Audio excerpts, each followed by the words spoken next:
Brendan Valdez. I'm just filling time here. Finally, I wasn't sure if we are going to have a commercial break or if we are going to go into this one or not. All right, here we go. Dream, the player who is actually the talk of the town right now for Protoss versus Terran because Rain forgot Warp Gate research against him when he did a Blink Stalker all-in, and he still died. And that's got to be a terrible feeling. And he knows, I'm sure his teammates let him know. He's like, hey, you know, he forgot his Warp Gate research, and he still weren't able to hold off the push. It's got to hurt him. Yeah, he did get confused. He was like, this push timing doesn't make sense. Maybe he's not attacking me at all. Yeah. And then the attack still came. That's something that can actually work for you if you do forget your Warp Gate research. Yeah. I'm guessing. I just hope that he does a little better against the Zerg player. This is ByuL, who just got 2 wins in the first day here. As you guys see, his record for the Pro League 2014 so far. Yeah, he's 5-1 currently, so really solid record. Is 2-0 this season. So if he wins today, can remain undefeated and will have the highest, I think, the best record in Pro League of all time, passing Solar so far for the season. The map is up and loaded. We're ready to go. Are you ready, Brendan? I am so ready for this match, Wolf. All right, let's jump into Sejong Station for this map. 2014 Pro League MVP and IM.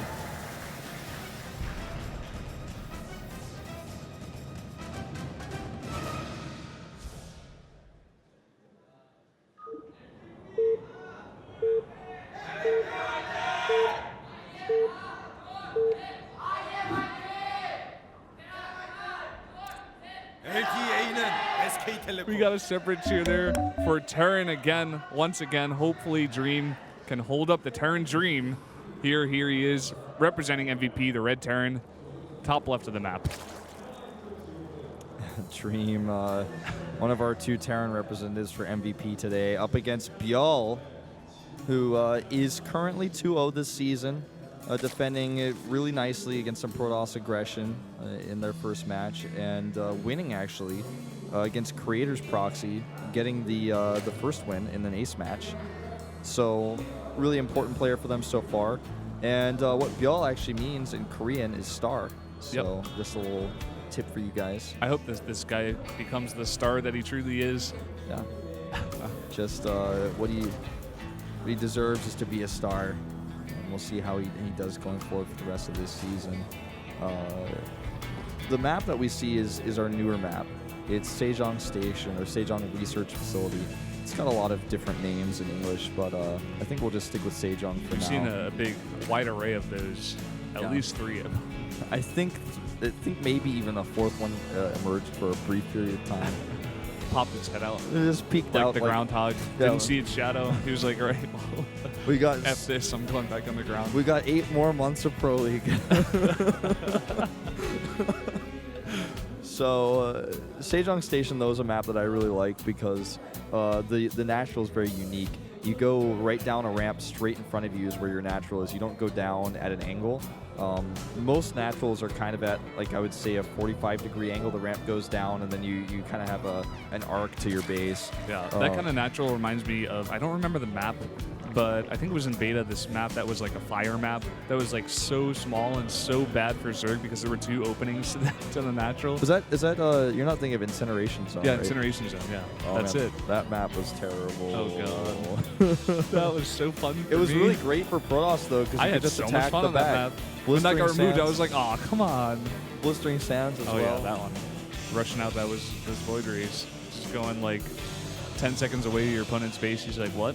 I was still playing Terran back in Blistering Sands and Desert Oasis. So for me, I was like doing BBS and floating into the main base and just like starting a bunker and all this. I felt bad sometimes. Only sometimes though. It's fun to reminisce about the old days of StarCraft, where some of these maps were just not up to par to some of the ones that we have today. Yeah. Today's days, I should say. Well, everybody remembers Steps of War and Kulas Ravine and Lost Temple. Not going to say the C word, but that map, I remember it well. And for those of you guys who don't know what I'm talking about, it's Crossfires. I was like giving you this weird look. I'm like, I don't remember that name. I remember Metalopolis Close Positions. That was... Yeah, Close Spawns by Air. But while we're talking about maps, we have a very standard Reaper opening. The thing is, if you're looking at this for the first time, you'll just think, oh my god, the Reaper, that's so scary. But actually, as long as the Zerg doesn't make any major mistakes with his Zergling control, it's really easy to defend this, and the Reaper's not going to get any kills. Does force some lings out, though, and gives you a lot of scouting information, so he's able to identify that there's no gas in the main base here. Yeah, a pretty nice build on this map. There's a lot of different ledges you can jump up and go around in the base. This is actually, I think, our first Terran versus Zerg that we've had this whole season. Yeah, I was going to say that. I don't remember seeing a Terran versus Zerg. This is going to be our first one. Yeah, remember I said there was only 2 matches listed as not being, having a Protoss, and this was one of them. Oh, he saves the SCV, 5 hit points left. And actually, he pulls the second SCV onto the command center immediately, so he doesn't even really lose that much build time, and he's going to take a pretty risky third base here. Yeah, he's already starting that third command center right now. It's spotted, too, by the Overlord. He makes it in plain sight. And we're going to have to see how ByuL responds to this. ByuL, a very passive player, very meticulous, but he's a guy who's like, okay, I see that he's doing this, and now he's actually going to change his play to respond to this. And I want to see exactly what the response will be. Will he take a quick third as well? Will he go for some aggression? What do you think? Well, I think he's going to take a quick base. The scary thing about Dream is that his multitasking with medevacs and dropships is one of the best in Korea right now. You know, I talked to a lot of coaches about this. I talked to a lot of players, and you know, even somebody like Hwani, for example, who's really knows so many players in the scene. He used to coach EGE and EGTL. He's been around for a long time. He helped coach Estro back in Starcraft2. He's when I asked him about Terran players, he's telling me, he's like, I look at Dream and I think he's got actually the potential to be one of the next big names because he's just so good at multitasking. He's young and he doesn't actually crack under pressure. And I'm hoping that we get to see more and more of Dream this season. We've already seen him twice now, and the first time he lost has been unfortunate. Let's see what he can get done today. The Reaper goes in here, sees the lair timing. And that's really nice for him. He's going to get a lot of information with that. Has Stim going up as well as another barracks. Bunker as well, completing somewhere on the map. It's got to be probably at his front to protect that third base that's coming out. Notice also, I just want to mention one little tiny brief thing about how these pro gamers actually make the most minuscule of good choices. The positioning of that spawning pool is actually what killed that Reaper. He made it so that if the Reaper did come to his main base, he couldn't escape that way. Hellions trying to focus down the Queen that has the most energy so he can't transfuse. Still has enough, though, it looks like, on another Queen. He's got to be careful. And we still don't see ByuL going for another base here. He's making a bunch of roaches. Has that lair coming out, has +1/+1 for both attack and armor. Getting that roach speed as well right when the lair pops. We could see some roach aggression out of him here. Yeah, I think that's what he's going to go for. And let's talk about this map a little bit. Look at the mini-map. The third base is not far away for a Zerg, but against a Terran player who's very aggressive with Hellions like we see here, it's a little bit tougher to take. It's not easy. It's not comfortable. And this is a great build by Keen, or not by Keen, but Dream, the teammate of Keen, where he's being aggressive to keep the Zerg on 2, trying to force him into doing something aggressive like Roach builds while he gets multiple bunkers and gets the Widow Mines up. And if he defends the push, he has a third base that he, as a Terran player, can take really, really easily. Yeah, and that's going to be so hard for ByuL to deal with. We see ByuL getting that third base up finally. He's going to send his roaches across, see what he can see. Hopefully he doesn't walk right on top of those Widow Mines. That would be bad for him. Yeah, these roaches are, I don't think, going to get anything done. Yeah, that's way too small.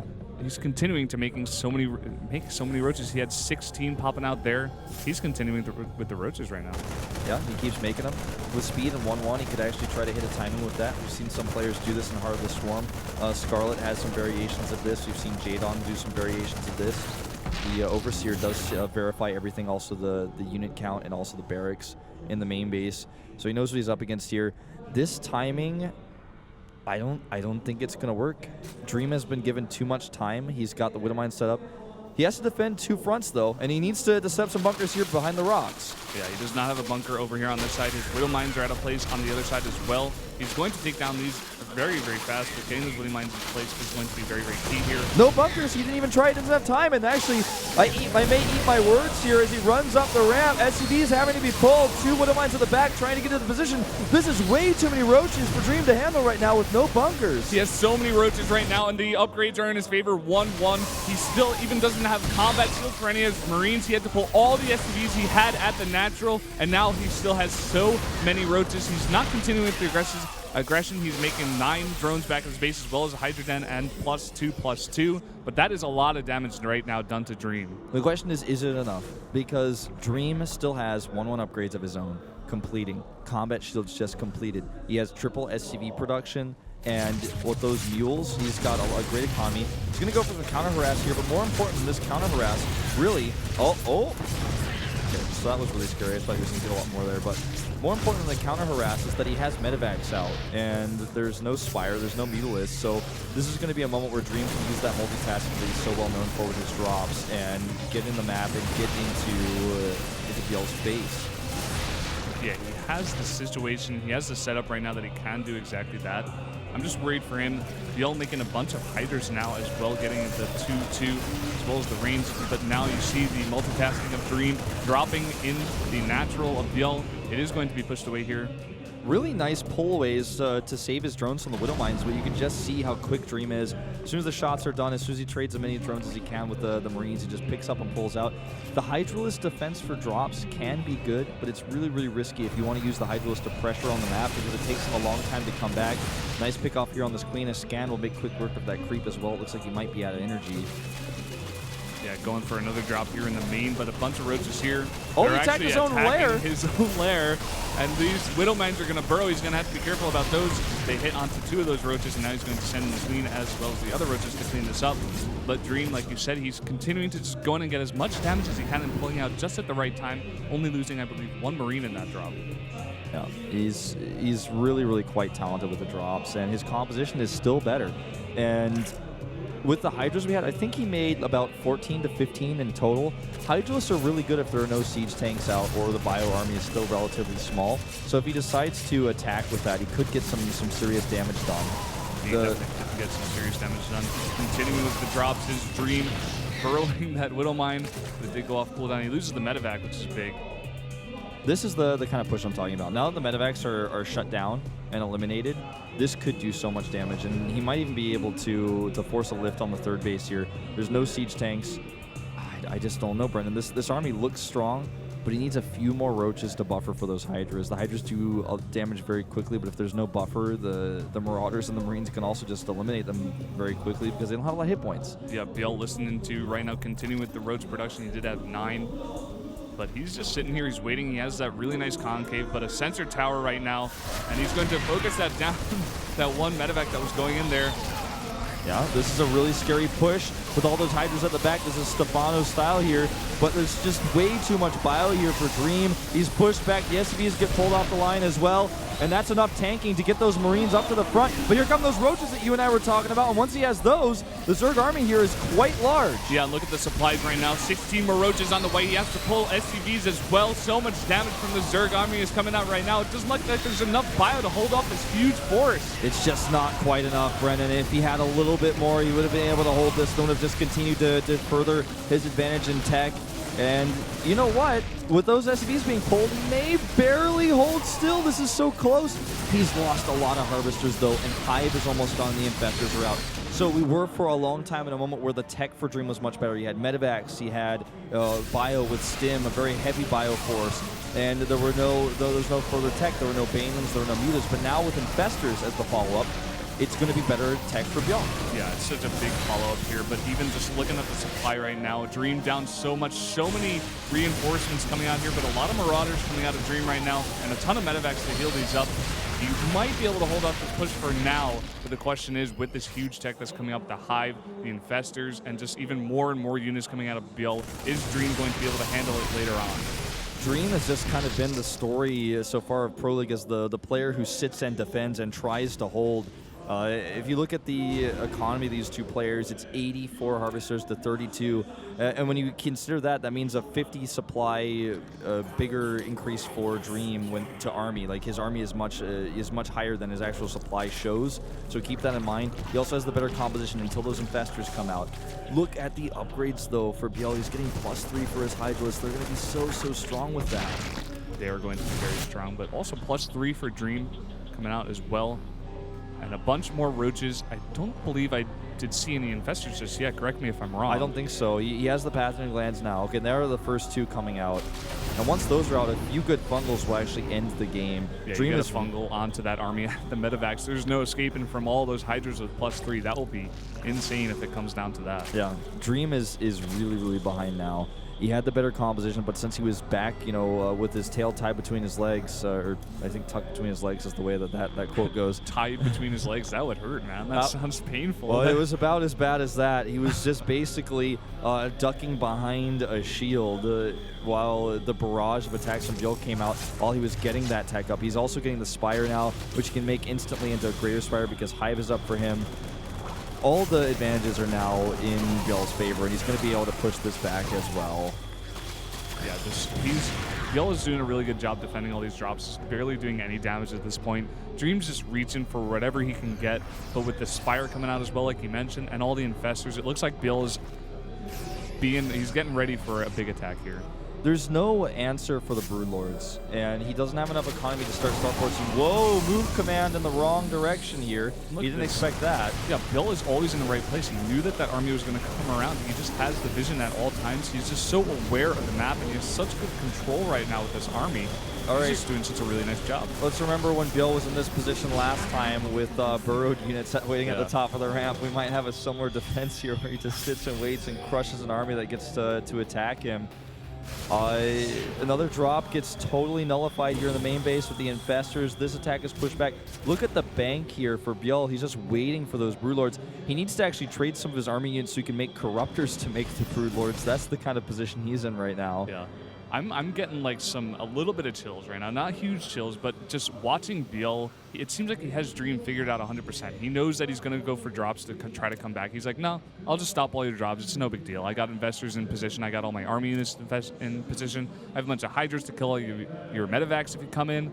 It just seems like he has Dream's number this entire game, and it's just really awesome to watch. Yeah. Well, here comes this medevac trying to get by. He's 3 Overseers. He's always at the right place at the right time. He's got vision everywhere. He will lose 1 queen and some of his drones. And Dream is still trying to pick away, chip his way back into this game. But let's be honest, he still doesn't have any Vikings. He's adding a second factory so he can get siege tanks out to help deal with not only the infestors, but most importantly, those Hydras. But the Broodlords are the problem, with no Vikings and not an economy to produce them. Yeah, I mean, he's just not going to be able to deal with these Broodlords once they come out. I believe when they come out, he's going to have a bit of Corruptors as well in the mix to defend, or he may just transform those into 3 more Broodlords, and that's going to be 7 supporting this huge army of Roach Hydra and Infestor. That's just so hard to deal with when you look at the tech, and even just the army of Dream. You see the supply right now, even at 129. It just doesn't look very good for Dream right now. He's adding the starports, and he's dropping a 4th base, things that he has to do. But if ByuL starts getting a little bit aggressive and starts pressuring him, he's going to be in trouble. He's not going to be able to hold these. The thing about Dream is that if he loses his army even 1 time, he can't make it. Whereas ByuL, if he just had a little bit more gas, he could like remake his army 3 times. That's the position he is economy-wise, the control he has. And here come those first-year Broodlords starting to poke a little bit at this newly formed planetary. One thing to note, though, is I feel like ByuL, like a lot of these IM players we've seen today, is so defensive when he's ahead. And if he does sit around for too long, maybe, just maybe, Dream can get maxed out and take that 1 engagement he needs, but it's just not looking likely right now. Yeah, I think ByuL has that idea in his mind as well. He wants to go for this attack. He wants to make sure he doesn't give Dream too much time. He has given him a bunch of time, but in that time, ByuL himself has been getting the Broodlords. He's now making an Ultralisk Cavern even, and he's just ready for everything. Look at this. Even this small attack over here is a bunch of roaches to defend for this. Yeah, there's a big army at the front, pressuring Dream. And the Ultra transition you mentioned is really scary because he's trying to make 4 Vikings at a time. It's what he's spending all of his money on. And then as soon as the Broodlords die, he's just going to switch to Ultras. He finds a sweet spot here almost against the Spine Crawlers. And there's so many infestors, the Bioforce can't come down, can't attack, can't close the distance on the Hydras and the Broodlords that do so much damage from range. Yeah, Dream is doing a good job microing these Vikings, and I think he's going to come in here for a final attack, but all of his units getting bungled right now, and the ground army and the Broodlords for ByuL looking so strong. Yep, he drops in supply very rapidly here, but he has so many resources. He can remax with Ultralisk. Really good defense here on the other hand by Dream. He pushes this back. Hydra's killing so many of his SCVs. He decides to remax, and I think this is the smartest choice with 15 Hydras and 24 Roaches. That's 24 more Roaches than he had before, and with this, he can transition into Ultras once he has Katina's plating, but he's going to have these units out very quickly, and they're going to be ready to defend against the counterattack for Dream. And once this is defended with Dream's economy and shatters, I think he might have to type out. He needs a miracle here. His army is, quite frankly, just not big enough. Yeah, Wolf, that is 24 more Roaches, which is at least 24 Roaches for ByuL. And just a really, really nice Remax army, like you said, even getting Adrenaline Glands. And the ByuL army is just not enough. Look at this huge reinforcement from ByuL. It's just going to wipe out this whole army of Dream. At least 24 Roaches that he has killing those Marines there. And GG, IM takes it again. ByuL again being the player who takes the 4th match. And he's just a very defensive, solid player so far this season. He's won his team the match twice now. Yeah, ByuL just so good in those final spots. Getting him in the 4th spot again is just so awesome to watch for IM. At least MVP was able to bring it to a 4th match, but for them, they have only won 1 game so far in Pro League. They are definitely in last place right now, and they're going to have to reevaluate their position at least. Yeah, very true. I think that's going to put them at -5 for their indicator. So, ouch. ByuL can be very happy with what he did today. Using an older style for Heart of the Swarm, Hydra Roach, but for the map, it was smart. And I feel like he kind of got pigeonholed into that style based on the style that we saw from Dream and the way the map works and how the 3rd base is. And I like that he went for it, and he committed to a big attack, and he did enough damage to where Dream couldn't capitalize.